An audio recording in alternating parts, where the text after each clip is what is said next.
vais vous montrer à qui il ressemble. Il ressemble à celui qui a construit une maison. Il a creusé très profond et il a posé les fondations sur le roc. Quand est venue l'inondation, le torrent s'est précipité sur cette maison, mais il n'a pas pu l'ébranler parce qu'elle était bien construite.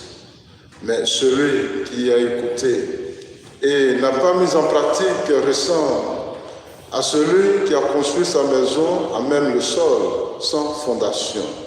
Le torrent s'est précipité sur elle et aussitôt elle s'est effondrée. La destruction de cette maison a été complète. Acclamons la parole de Dieu.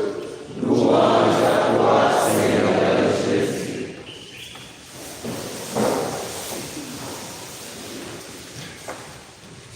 Celui qui vient à moi et écoute ma parole, la met en pratique, est un homme sensé et toute sa vie est imprégnée de la présence de Dieu. En d'autres mots, c'est ce que Jésus veut nous faire comprendre dans l'Évangile.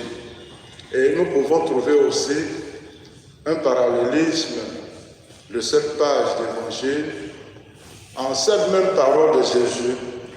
Celui qui veut venir à moi, qui renonce à lui-même, qui prenne sa croix et me suive.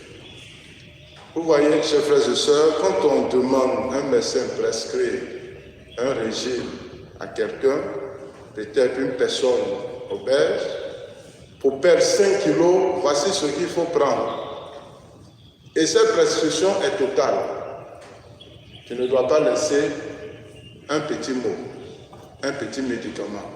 Il faut tout appliquer pour perdre ces 5 kilos.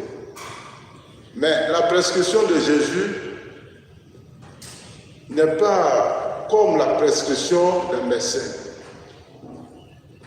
Celui qui vient à moi, qui écoute ma parole et qui la met en pratique est un homme sensé. C'est-à-dire qu'on n'est pas obligé de tout faire pour devenir sensé. Seulement prenant une petite valeur de la vie active de l'évangile, valeur évangélique, on devient un homme sensé. Pourtant, de l'autre côté, un médicament raté pour toi finir. Voici la différence. C'est pour cela que Jésus devient le roc de notre vie. Et donc, cette prescription nous confronte à la vie active, selon désormais la vie de liberté avec Jésus-Christ.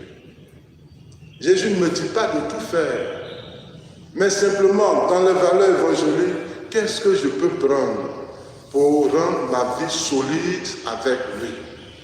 C'est ainsi qu'il y a des saints. Il y a des saints simplement pour contempler Jésus.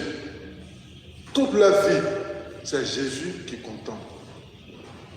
Les grands moines, ils ne font rien d'extraordinaire, mais ce n'est qu'une seule valeur évangélique qui approfondisse leur vie relationnelle avec Dieu. Mais nous voulons tout faire. Aujourd'hui, samedi, nous avons bénéficié de cette célébration eucharistique, ça ne suffit pas pour certains d'autres. Ils vont partir encore à une retraite. De leur retraite, ils vont partir encore à une évangélisation. Vous voulez quoi? Et vous vous fatiguez, vous allez tomber malade. Et puis, il n'y aura personne pour vous relever. Jésus lui-même, il ne sera pas votre roc. C'est ce qu'il a dit à la fin. Celui qui est insensé, c'est celui-là qui se comporte comme ça. Quand tu as pris ce qu'il faut comme ta dose, tu es rassasié. Et tu peux triompher avec ces valeurs. Chers frères et sœurs, n'essayons pas de tout faire pour montrer qu'on aime Dieu.